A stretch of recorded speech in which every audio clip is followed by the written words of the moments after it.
Здравствуйте! Сегодня мы посмотрим опасные ситуации природного характера.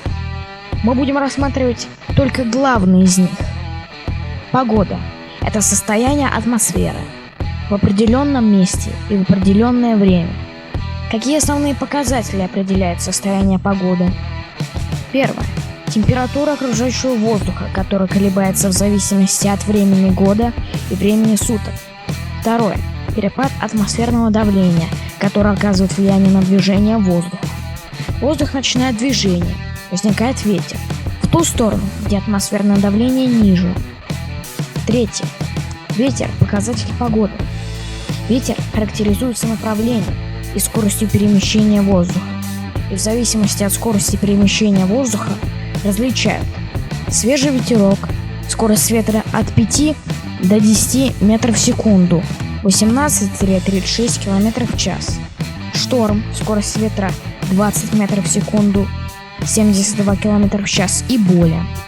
При скорости, превышающей 30 метров в секунду, 108 км в час и более, начинается ураган. Другие характеристики погоды определяют наличием облачности и осадков, дождя или снега.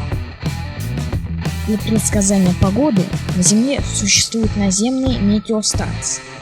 Метеостанции – это специальное учреждение, обладающее метеоплощадкой, удовлетворяющей определенными требованиями, на которые установлены стандартные приборы для непрерывных метеорологических измерений, наблюдения за погодой и климатом, установленные сроки по единой методике в определенной последовательности и передача собранных данных в гидрометцентр или иным по требованиям.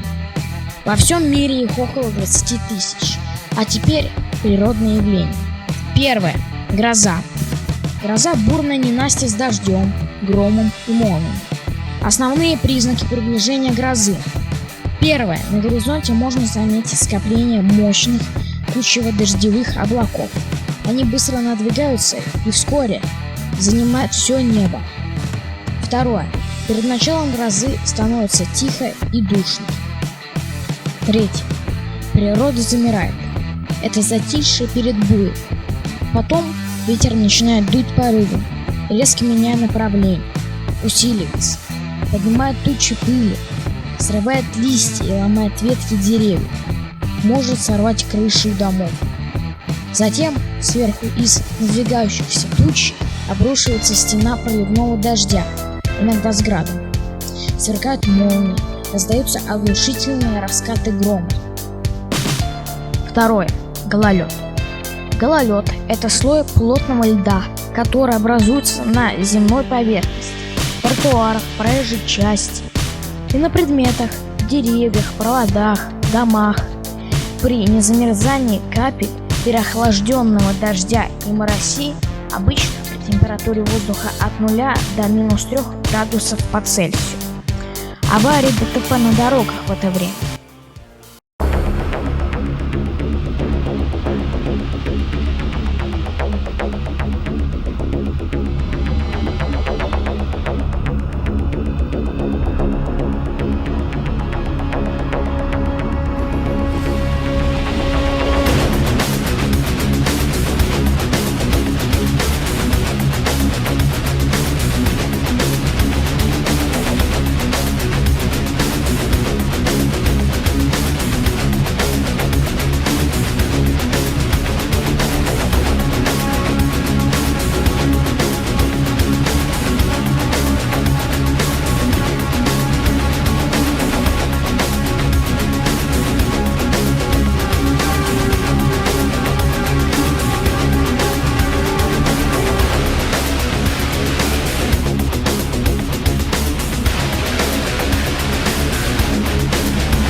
Гололедица – это тонкий слой льда, который образовался на земной поверхности после оттепели или дождя в результате похолодания, а также после незамерзания мокрого снега.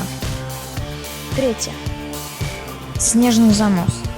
Снежный занос – это природное явление, связанное с обильным выпаданием снега при скорости ветра свыше 15 метров в секунду, 54 км в час, и продолжительности снегопада более 12 часов.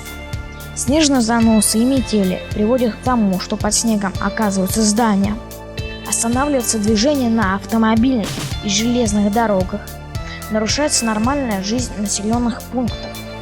Высота снежного заноса может достигать более 1 метра. При метели возможно частичное разрушение зданий и крыш, а также обрыв воздушных линий электропередач. Четвертое. Метель. Метель – это перенос снега ветром над землей. Часто метель сопровождается снегопадом.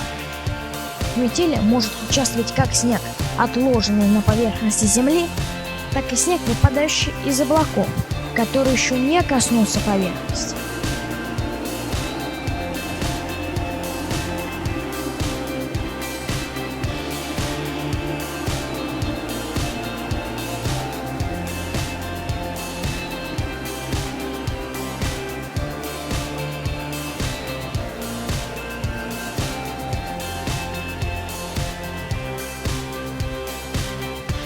Пятое. Пурга. Пурга – это сильный ветер со снегопадом. Ну а я с вами прощаюсь. Всем пока-пока.